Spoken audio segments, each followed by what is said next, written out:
everyone, Assalamualaikum warahmatullahi wabarakatuh. Kembali lagi dengan saya, Nurbella Kotunda di podcast Piele, podcast Nyambi Leye-Leye.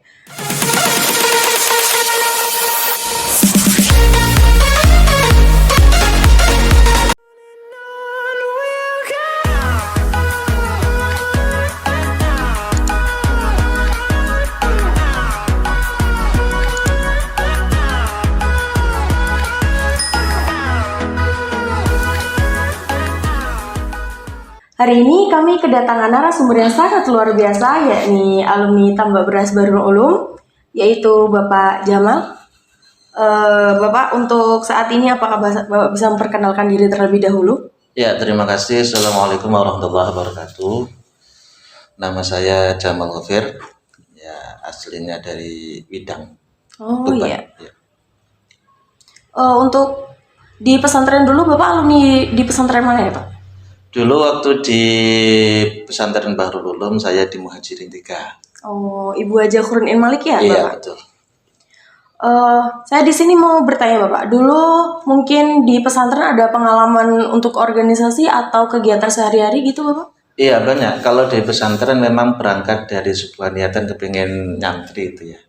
Tapi yang perlu difahami bersama adalah ketika saya nyantri, itu ada hal yang kemudian harus menjadi pegangan. Ketika saya nyantri, saya harus ngabdi. Oh iya iya. Maka di sana ya kita menjadi abdi dalam. Oh iya Gitu. gitu. Jadi terkait dengan organisasi memang Bahrul Ulum kan banyak yang aktif di organisasi dan alhamdulillah itu terbawa sampai ketika lulus dari pesantren itu. Untuk sekolah formalnya, Bapak? Ya, sekolah formal saya mulai dari RA di desa, Desa iya. Tegarjo, Kecamatan Widang, kemudian di MI Azharia, selanjutnya di MTS Salafiyah Kedungharjo dan baru ke MAN. Oh, MAN Bahrul Ulum Tambak Beras Jombang yang saat ini MAN 3 ya? MAN 3. Iya. Untuk alumni, Bapak alumni tahun berapa ya? Saya alumni 99. Oh, Jadi 99. 99 setelah itu kemudian saya tidak melanjutkan langsung ke perguruan tinggi. Dulu Ibu Nyai keinginannya ibunya itu kan nggak boleh keluar dulu, Gitu. biar di pesantren dulu. Tetap ngabdi gitu, Ya, Bapak? tetap ngabdi tapi memang dari MAN saya sudah terbiasa dengan membaca buku-buku dan saya ingin melanjutkan itu. Ada dua pilihan. Yang pertama itu di UIN Jogja sama UIN Malang. Dan dua-duanya keterima. Tapi saya harus mengambil keputusan. Dan alhamdulillah saya mengambil keputusan pengembaraan keilmuan saya di Jogja. Sehingga kurang lebih 11 tahun saya di Jogja. Oh, lama banget ya, Bapak ya. Mungkin yang saya tanyakan di sini untuk perjalanan sebelum kuliah apakah banyak pertimbangan dan lain-lain untuk dari orang tua juga gitu? Oh iya. Wah, apalagi kita dari desa ya. Kita dari desa ya lagi-lagi terkait dengan faktor ekonomi misalkan. Makanya dulu setelah dari tambak beras saya tidak melanjutkan dulu karena saya juga harus komunikasi dengan orang tua sama kakak saya sehingga saya mengambil sebuah keputusan. Ini salah satu dulu karena ketepatan pada waktu itu kakak kuliah di IAIN Sunan Ampel. Oh, Saya bilang sama kakak jenengan selesaikan dulu. Saya tak kursus di Pare dulu. Nah, kursus di Pare, setelah itu ngabdi di madrasah di desa. Kakak selesai, baru saya melanjutkan ke UIN Sunan Kalijaga Yogyakarta. berarti jaraknya berapa tahun, Pak, kira-kira? Itu 3 tahun. Oh, 3 Pengabdian 2 tahun, 3 tahun. Itu pun ketika mendapatkan bisyarah itu ya lagi-lagi yang namanya juga pengabdian itu kurang lebih zaman segitu 1 bulan 40. Itu full liburnya hari Jumat saja. Ketika pulang adik minta jajan, ponakan minta misanan minta jajan, malamnya ketemu teman di warung. Ya 40.000 maunya ditabung habis. Itu. Jadi nggak bisa nabung. Jadi dibuat keluarga gitu, Pak? Ya dibuat biasa warung kopi. Sama teman-teman gitu. Iya. Ini untuk setelah Bapak sudah berkuliah dan 11 tahun tadi yang Bapak ceritakan, setelah berkuliah itu dan berorganisasi itu kan mesti berkeluarga ya, Bapak? Iya. Setelah berkeluarga itu mungkin kegiatan apa yang membuat manfaat gitu untuk orang-orang atau mungkin dari alumni Mita Mbak Beras sendiri gitu. Iya. Jadi memang kita terbentuk dari pesantren Bahrul Ulum itu kan lebih kepada keorganisasian. Ketika saya masuk di Yogyakarta, di sana langsung saya masuk di Himabu, Himpunan Mahasiswa Bahrul Ulum, dan alhamdulillah ternyata teman-teman percaya saya menjadi ketua. Oh. Ketua Himabu Himpunan Bahrul Ulum itu, mahasiswa Bahrul Ulum Tambak Beras Jombang. Nah setelah itu aktif di beberapa organisasi. Yang pertama itu organisasi Pergerakan Mahasiswa Islam Indonesia, PMI ya Bapak. PMI, ya laki-laki saya mengikuti kakak saya. Kakak saya aktivis PMI, mau nggak mau saya PMI. Dulu kakak aktif di Jamisbon, saya juga harus ikut ke Tambak Beras walaupun nggak seberapa aktif gitu ya. Sampai di sana, kemudian di Senat Mahasiswa Fakultas sampai ke Senat Universitas dan berbagai kegiatan lainnya. Itu. Nah setelah itu berhenti lagi. Kepinginnya kita itu kan langsung kuliah lagi. Iya. Kuliah lagi, dan di situ saya berkeyakinan arek kampung, wong desa biasanya golek besusul, golek terate, piye carane iso kuliah maneh. Tapi saya berkeyakinan saya tidak harus kuliah di UIN Sunan Kalijaga. Saya harus di UGM. Tapi di situ kan prosesnya panjang, 3 tahun lagi. Kalau dihitung-hitung itu 6 tahun saya nggak ngapa-ngapain. Oh, setelah pasca kuliah Ya, satu kalau itu. kuliah 1, saya aktif di pengurus cabang PMI Yogyakarta sambil mencari beasiswa. Nah, 3 tahun penantian lah. 3 tahun ini pas bulan suci Ramadan kayak gini. Saya kemudian bilang dalam hati saya, ya Allah, ini adalah tahun ketiga penantian saya. Ketika Engkau jawab, kabulkan permohonan saya untuk sekolah lagi, saya akan sekolah. Tapi tahun ini ketika saya nggak bisa sekolah lagi, saya akan keluar dari desa saya akan kerja dan menikah. Nah setelah itu, setelah mengisi di Compreng, di SMA Compreng itu, ada teman saya yang ngasih informasi.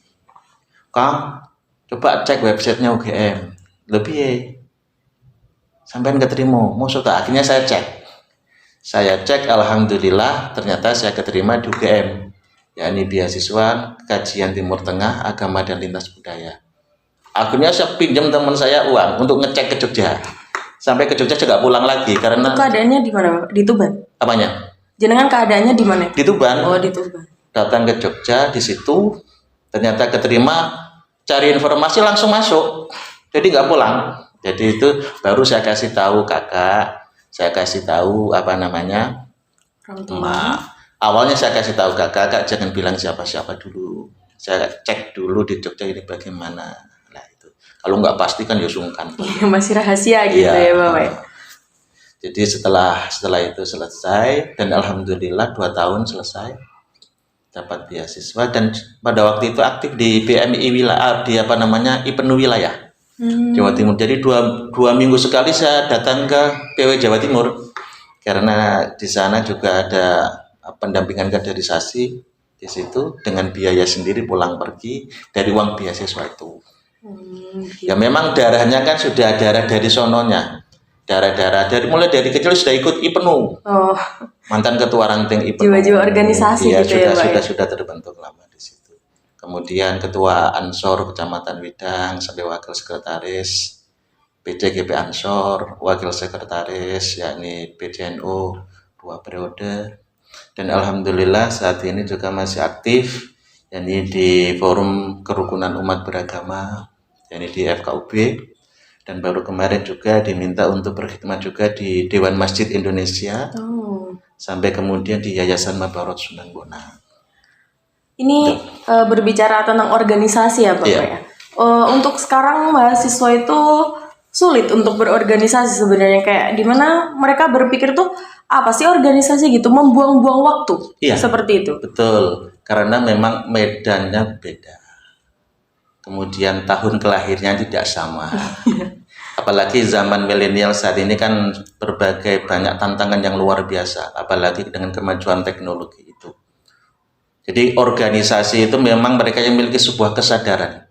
Padahal ketika seorang pemuda, seorang santri benar-benar ikut dalam organisasi, maka kedewasaan itu akan terbentuk di situ. Kalau jenengan kuliah nggak diikuti organisasi, Kira-kira berapa persen yang jenengan ingat mata kuliah di bangku perkuliahan? Semester pertama misalkan. Berapa persen yang sampai ingat? Mungkin hanya 30-50%. Nah, ya, 50 sudah alhamdulillah itu kan. Kemudian sudah berapa buku yang jenengan punya dalam satu semester? Punya, tapi belum tentu dibaca gitu. Itulah. Artinya saat ini kan terjadi hal yang demikian karena anak-anak sekarang lebih suka dengan kehidupan dia, dengan gadgetnya dan Iya, lain dengan sebagainya gadget ya gitu. Bapak di sosial media gitu. Kalau bisa saya sampaikan di situ adalah ada kesabaran, ada apa ya? Kesabaran di generasi muda ini yang hilang dalam konteks ikroknya membaca. Jadi membaca ini kurang malas. Iya. Padahal surat yang pertama sendiri itu kan ikrok bismi rabbikal ladzi khalaq.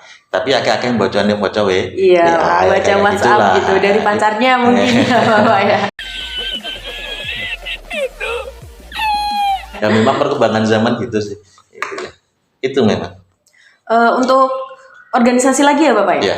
Mungkin ada pengalaman yang sangat mengesankan dari organisasi biar orang-orang tuh bukan organisasi itu organisasi yang sangat boring gitu. Mungkin pemikirannya anak zaman sekarang kan seperti itu. Mungkin ada cerita yang sangat berkesan gitu dari Bapak sendiri. Iya, memang organisasi itu tergantung kepada bagaimana dia ada kesadaran diri dan kemudian lingkungan. Ya, kalau memang lingkungannya bukan lingkungan organisatoris, akhirnya yang terjadi adalah mereka juga nggak tertarik dengan organisasi. Sampai memunculkan kata-kata apa sih organisasi bareng nanti ada waktu, lebih baik kerja dan lain sebagainya. Iya, itu bagus-bagus saja. Akan tetapi memang konteksnya saat ini kedewasaan seorang pemuda dan lain sebagainya ini tergantung sejauh mana dia memperbanyak dalam konteks pengalaman hidup. Lah organisasinya itu bagian daripada proses pengalaman hidup. Apalagi misalkan jenengan menjadi mahasiswa, ketika jenengan nanti di organisasi itu ya, kembalinya ke kampung pasti dihadapkan dengan masyarakat. Ini mau tidak mau seperti itu. Wah ini lulusan mana? Lulusan IAINO, lulusan IIKNO. Wah ini ono NO ini biasanya iso mimpin tahlil. Lah, itu kan tantangan bagi sampean. Kemudian lulusan ini bisa menjadi pemimpin ini, Karang Taruna dan lain sebagainya. Mau tidak mau jenengan pasti dihadapkan dengan masyarakat dan itu kuncinya adalah sejauh mana sampai memperbanyak yang pengalaman di organisasi itu. Begitu ya Bapak. Jadi banyak sebenarnya cerita-cerita atau pengalaman-pengalaman yang menarik di organisasi tersebut. Banyak sekali. Misalkan gini, memang kiai saya pernah bilang, Mal, sandarkan hidupmu kepada Allah. Seberat apapun persoalan hidup, seberat apapun seperti laksana gunung, ketika engkau sandarkan itu kepada Allah, insya Allah semuanya akan ringan. Dan itu saya lakukan. Nah, ketika saya menjadi ketua Ansor misalkan, banyak sahabat-sahabat yang paham bahwasanya kalau saya mengisi dan lain sebagainya kan tidak mau untuk kemudian transportasi dan lain sebagainya. Karena kita paham betul mulai dari kecil organisasi ngoleh duit ya kangelan, proposal ya kangelan, moro-moro ngasih dibuat ini enggak. Nah disitulah ketika saya di organisasi itu saya belum menikah. Saya belum menikah, kemudian saya keliling ketika menjadi ketua Ansor Bidang menghidupkan kembali. Banyak yang mencibir, ya turun nikah, ini jadi aktif, ya sudah.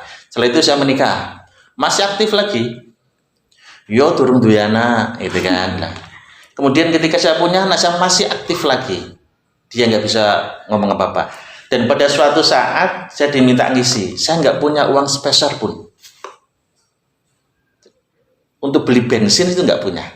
Lah ketepatan pada waktu itu saya kan jualan kaos awal-awal kaos legend itu kan, legend itu kan. Kemudian tiba-tiba ada orang beli dua kaos. Harganya pada waktu itu 75 ribuan satu pieces. Dan alhamdulillah dapat 150. Ya sudah, yang 75 saya kasihkan istri, yang 75 saya bawa untuk ngisi bensin untuk mengisi yakni kegiatan yang demikian. Disitulah ketika kita menyandarkan segala persoalan kita kepada Allah, apalagi kita khidmat kepada Nahdlatul Ulama, Allah pasti akan memberikan jalan yang terbaik. Itu ya Bapak, mesti pemikiran anak zaman sekarang itu tidak seperti itu. Iya. Gitu. Masih banyak pemikiran yang mungkin kayak berat, kok kayak gini gitu. Kan sekarang kita di era ini, bukan di era yang kemarin. Betul, kayak betul, gitu. betul. Banyak sekali anak zaman sekarang di era seperti itu gitu. Jadi di sini mungkin saya ingin meminta masukan dari Bapak sendiri, banyak bagaimana untuk alumni pesantren di luar sana, khususnya di Tuban juga, mereka bisa aktif di organisasi dan bahkan bermanfaat untuk masyarakat dengan nama kita ini alumni dari Tambak Beras dan tidak menyandang ini dari universitas ini seperti itu. Ya, jadi lagi-lagi muara keilmuan itu akan berefek kepada kepentingan masyarakat. Betul. Maka kita menjadi santri, menjadi alumni, paling tidak ya kita mempelajari semuanya lah. Benar jenengan tidak memandang semuanya kampus sama dalam konteks pencarian keilmuan, karena ada spesifikasi bidang keilmuannya masing-masing dan itu dikembangkan saja. Karena saat ini adalah sering saya sampaikan kepada mahasiswa saya, mumpung kalian menjadi mahasiswa, potensi apa yang kalian miliki, nah, kembangkan saat ini daripada nanti menyesal di kemudian hari. Iya. Apalagi jenengan sudah punya embel-embel mahasiswa gitu misalkan. Lah, masih ada PD, ada kepedean, ada confident dalam diri jenengan, saya masih mahasiswa, saya bisa melakukan ini. Jadi potensinya apa itu kembangkan terus. Tapi di sisi lain juga kalau jenengan ada waktu, kalau bisa disempatkan waktunya juga ikut berorganisasi. Jadi organisasi itu akan menempa sejauh mana mindset dan pola pikir kita di dalam menghadapi persoalan-persoalan kehidupan itu. Gitu. Berarti organisasi itu tidak menghalangi suatu kegiatan, Pak ya? Tidak. Malah itu malah menambahi menambah hasanah daripada keilmuan yang akan kita dapatkan nanti. Menambah pengalaman gitu, Bapak ya, seperti itu mungkin. Untuk kembali lagi ya Bapak ya ke pesantren. Untuk kegiatan di pesantren mungkin sekarang yang Anda lakukan ketika sudah berkeluarga atau mungkin sekarang jenengan sudah menjadi dosen ya Bapak ya, sudah menjadi dosen. Mungkin apa kegiatan yang dulu dilakukan di pesantren itu sekarang dilakukan di kehidupan sehari-hari gitu? Iya. Jadi memang kalau di pesantren dulu itu ya maaf itu ya. Jadi dulu saya itu kan jarang ngaji. Ya jarang ngajinya bukan berarti kemudian tidak ngaji, enggak. Tetap karena kita pada waktu itu adalah memang saya bertekad dalam diri saya dimanapun saya berada, saya harus mengabdikan diri saya kepada kiai saya. Ketika ngaji ada tamu buat kopi ya buat kopi, gitu ya, dan lain sebagainya lah di situ. Maka ketika di pesantren itu pun saya pernah bilang, ketika hari Jumat Bunyai bilang, Cak, kerambilnya telas. Tahu kerambil? Ya tahu Bapak, apa itu? Kerambil orang ngerti. Ya, kelapa. Oh, kelapa ya. Kelapa habis, kemudian tolong jenengan pendet Cak. Ya, jadi saya mau nggak mau kan harus memanjat kelapa yang tingginya luar biasa itu. Wah di rumah kan nggak biasa manjat pohon kelapa, biasanya kan ya pelem jambu gampang gitu ya. Akhirnya saya bilang kepada diri saya, ya Allah, ini adalah titah dari Bunyai. Apapun yang terjadi saya akan lakukan dan ketika nanti saya jatuh dan saya meninggal, saya ikhlas. Lah, lagi-lagi dalam konteks itu saya ngambil apapun yang kita lakukan niati dengan keikhlasan berkhidmat kepada para kiai, para Bunyai, para guru-guru kita. Di situ kalau saya di situ. Makanya bukan persoalan kemudian ngaji tidak ngaji, tapi ini lebih kepada kita mencari berkah. Berkah dari para Bunyai, para kiai-kiai kita. Maka di situ tetap saya perkuat. Di sana juga saya pernah nulis. Ya, saya pernah nulis juga. Jadi memang pada waktu di pesantren itu, saya sebelum menginjakkan kaki di pesantren itu kan saya sudah berjanji dalam diri saya sendiri. Yang pertama tidak akan ngerokok. Itu. Alhamdulillah sampai saat ini tidak ngerokok. Nah, itu.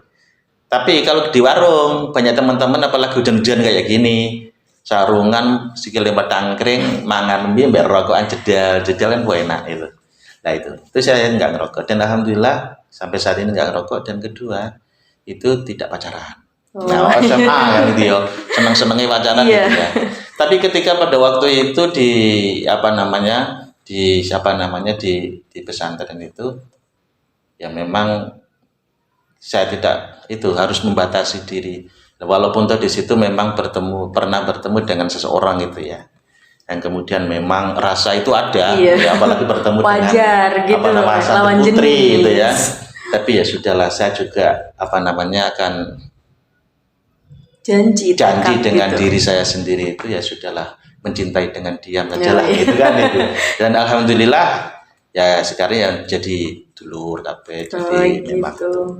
Dan pada waktu itu pengalaman spiritual atau pengalaman apa yang saya rasakan sampai saat ini, ketika saya harus mengingat itu, saya kepingin menangis. Menangisnya itu ya, ketika saya pulang di kampung di desa Tegarejo itu, maghrib, besok saya harus ujian. Maka hujan deras, kemudian tanggul kan, pinggir tanggul Bengawan Solo. Yo. Nah, akhirnya mau nggak mau saya harus jalan kaki. Saya pamit emak bapak, saya berangkat karena besok ujian.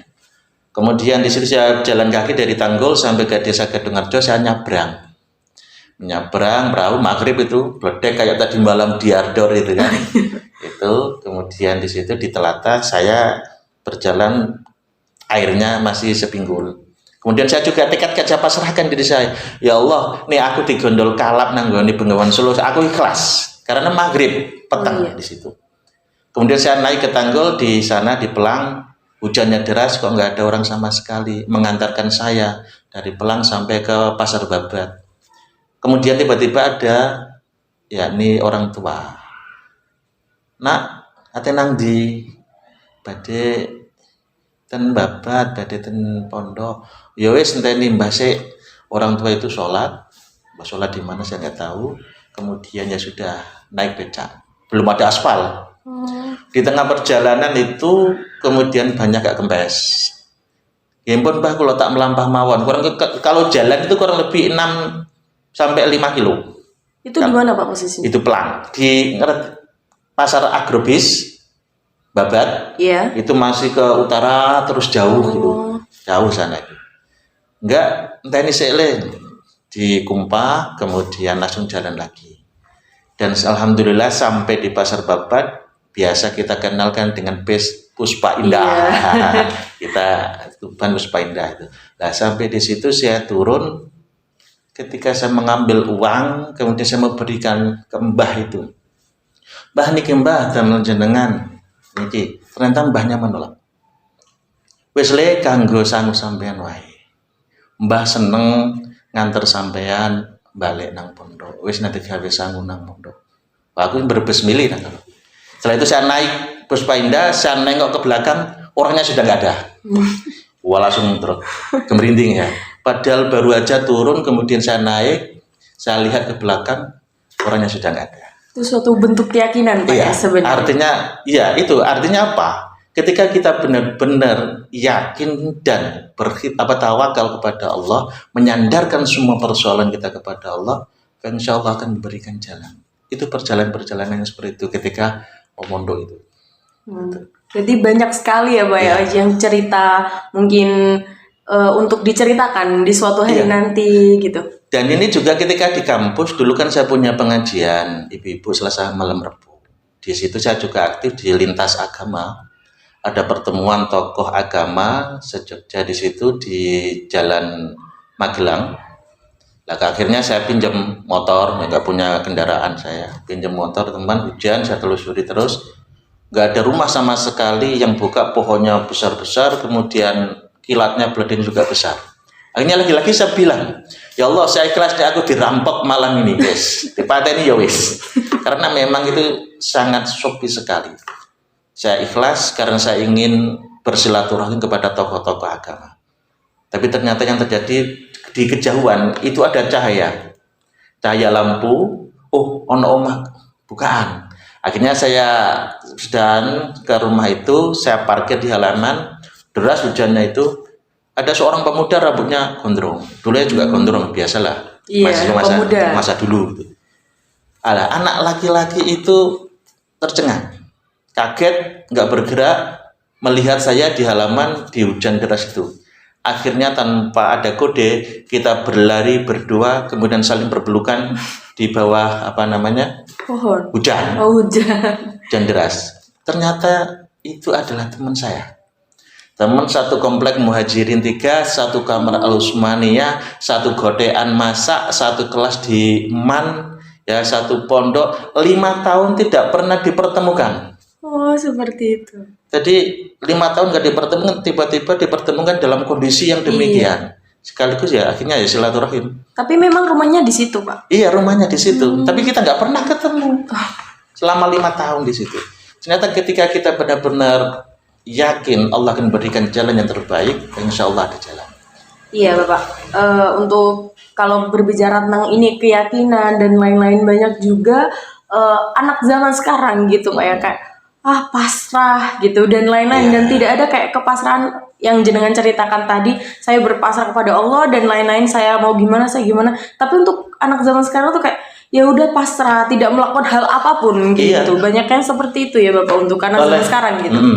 Jadi apa yang harus kita lakukan di situ adalah mumpung kita masih muda, cambuklah diri kita, pecuti. Karena apa? Karena pukulan pecutan kui sakit mungkin sesaat, akan tapi kedepannya akan memberikan kemanfaatan kepada kita. Umpama misalkan di situ sering saya sampaikan, biarkan bunga kehidupan mekar secara alamiah. Pada saat menanam, memupuk, menyiangi dan menyirami, nantinya pun bunga itu akan mekar dengan sendirinya. Kita akan bisa menikmati keindahan dan keharuman bunga itu. Yang terpenting adalah bagaimana kita menanami, bagaimana kita mencambuk diri kita untuk melakukan sebuah perubahan dalam kehidupan kita. Berarti kayak jalan prosesnya gitu. Prosesnya itu menjadi penting. Kalau kita kemudian hanya diam, nggak melakukan aktivitas apa-apa, hanya pasrah, ya seperti itu. Karena kan ada dua elemen, ada Tuhan, ada manusia. Ketika manusia berdoa, Allah mengijabahi. Ketika manusia itu berobat, Allah akan memberikan kesembuhan. Ketika manusia itu belajar, Allah akan memberikan kefahaman. Hukum kausalitas. Kalau kita tidak diam aja, nggak melakukan sebuah aktivitas, dari mana kita akan mendapatkan itu? Ya Bapak, mungkin ranah entengnya gitu yang bisa dipahami anak zaman sekarang gitu. Bagaimana caranya dia berproses tapi tidak dengan diam gitu. Itu banyak sekali anak zaman sekarang tuh kayak males proses, males ini nanti belum tentu akhirnya juga baik gitu. Dia sudah berpikir di awal seperti itu. Jadi mungkin dari Bapak sendiri bagaimana cara mereka berproses tapi mereka dengan enjoy menjalaninya seperti itu. Ya memang itu kan memang ada kaidah yang menjelaskan didilah anakmu sesuai dengan zamannya. Ya karena zamannya jenengan zaman teknologi, zaman seperti ini, ya kita memahami itu, tapi jangan sampai kemudian kita terlena. Maka Max Weber telah menyatakan kita tidak akan mampu menghadapi arus globalisasi dan kemajuan zaman. Yang mampu kita lakukan adalah satu, meneguhkan nilai-nilai agama dan tradisi kebudayaan yang ada di sekeliling kita. Ini benteng. Kalau kita hanya mengikuti perkembangan zaman yang ada, ya kita akan tergerus. Karena setiap zaman kita nggak memiliki tongkat pegangan, kita terbawa terus. Nah, yang bisa membentengi itu adalah kata Max Weber itu ya itu. Nilai-nilai keagamaan, simbol-simbol keagamaan ini diperkuat. Dan kemudian nilai tradisi dan budaya. Nah, kadang-kadang anak-anak sekarang kan mungkin tradisi budayanya masih kurang, tradisinya seperti ini. Ya sama halnya ketika jenengan membaca dalam konteks sejarah Sunan Kalijogo misalkan. Sunan Kalijogo itu kan menjaga tongkat. Yang difahami mereka adalah memang Sunan Kalijogo menjaga tongkat. Tapi dalam konteks filosofinya ini kan menjaga peradaban. Ini karena alur transportasi masa lalu itu ada berada di perairan, di mana arus pertemuan peradaban itu berada di air itu. Nah, maka di situ kan tongkat ditancapkan untuk menjaga peradaban, jangan sampai tradisi-tradisi kenusantaraan ini tergerus oleh yang namanya globalisasi gitu, dan lain sebagainya. Gitu. Mungkin banyak sekali cerita dan amanat ya Pak untuk mahasiswa sekarang, dan dimana organisasi itu tidak hal sepele sebenarnya, banyak manfaatnya untuk di masa depan gitu ya Bapak ya. Jadi organisasi itu bukan suatu apa Pak? Bukan. Iya, tapi ibaratnya wadah untuk belajar ya Bapak ya. Ya mungkin kita juga dari organisasi sendiri, Ikatan Alumni sendiri ya Pak. Mungkin ada pesan atau kesan untuk alumni Tambak Beras di daerah Tuban sendiri gitu Pak. Jadi sebenarnya dari dulu ada sebuah harapan besar dalam mindset saya, bagaimana bangunan silaturahim alumni-alumni ini bisa bergabung menjadi satu. ini kan menjadi sebuah kekuatan bagi kita alumni. Memang lagi-lagi kan pasca keluar dari pesantren itu kan sudah aktivitasnya masing-masing. Ketika ada ngumpul, aku mau kegiatan ini kan, ya kita maklumi itu. Tapi di sisi lain, luangkan waktu bagaimana kita bisa bertemu dengan saudara kita sama alumni. Saya kepinginnya itu kan, makanya kemarin juga kita membentuk, dulu kan ada Jamisbon, ada IPAJA, kemudian ada IKABU, IKABU Ikatan Keluarga. Kemarin kita juga punya IMABU, Ikatan Mahasiswa Alumni lah. Semua stakeholder yang ada di situ bagaimana bisa menjadi sebuah kekuatan alumni tambah poros yang kuat sehingga pergerakan kepesantrenan dalam konteks organisasi juga ini bisa kembangkan dengan baik. Itu. Jadi saya kepinginnya seperti itu. Jangan lupakanlah sejarah. Bagaimana Mbak Wahab Hasbullah mengelilingi Nusantara untuk mendirikan sebuah organisasi besar yang namanya Nahdlatul Ulama. Masa santri-santrinya untuk ngumpul wah kok angel kan gitulah. Saya kepinginnya seperti itu. Ya memang lah kalau persoalan agenda-agenda keluarga dan lain sebagainya iya semua punya kita memahami itu. Tapi luangkanlah waktu untuk alumni, untuk IKABU yang kita cintai. Maka disitulah Junji pernah mengatakan jangan kirimkan 1000 pasukan untuk menghancurkan sebuah negara. Cukup hilangkan ingatan dari generasi muda akan jerih payah nenek moyangnya. Artinya di situ adalah sejarah nenek moyang kita, sejarah bagaimana para ulama kiai-kiai kita di dalam membangun berkhidmat kepada organisasi Nahdlatul Ulama. Ini juga menjadi penting. Maka kayak jenengan semua ini kan berproses di IMABU, kemudian di BMII atau di organisasi yang lainnya. Ya monggo niati ini khidmat kepada Nahdlatul Ulama, kemudian menapak jejak daripada perjuangan Mbah Yai Wahab Hasbullah. Dan sekarang ada di sana ya, namanya? Ramadan itu ya. Nah, Ramadan ini juga ya alhamdulillah kemarin kita datang ke sana banyak sekali. Tapi memang saya melihat harus ada pendampingan dalam konteks agenda-agenda kegiatannya. Memang 2-3 hari kegiatannya kurang efektif misalkan gitu ya. Misalkan 1 hari misalkan dikasih kegiatan jurnalistik, kemudian keorganisasian, kegiatan ini sehingga dia tidak hanya itu tapi mendapatkan keilmuan juga. Kegiatan mingguan gitu ya Bapak ya. Kegiatan yang 3 hari atau berapa hari di sekarang di sekolah itu. Jamisbon itu. Sehingga mereka juga punya pengalaman. Kalau terkait dengan yang lain monggo lah. Tapi kalau bisa nanti pendampingan dalam konteks pemahaman yang demikian. Mungkin cukup ya Bapak ya. Untuk podcast malam ini kita banyak sekali mendapatkan ilmu dari beliau Bapak Jamal sendiri. Kalau organisasi itu tidak hanya suatu acara ecek-ecek ya sebenarnya Bapak ya seperti itu. Mungkin organisasi itu adalah suatu bentuk peluang untuk kalian masa depannya nanti atau suatu wadah untuk kalian memperoleh di masa depannya Bapak ya seperti itu. Pesan dan kesan sudah disampaikan beliau. Saya harap kami dan semua yang ada di Tuban ini khususnya alumni Tabung Beras Jombang sendiri bisa mengikuti semua organisasi dan bermanfaat di masyarakat. Seperti itu ya Bapak ya. Untuk itu cukup Bapak. Di malam ini saya aturkan terima kasih sebanyak-banyaknya. Semoga podcast malam ini bisa bermanfaat. Amin. Dan untuk kita semua terima kasih. Assalamualaikum warahmatullahi wabarakatuh.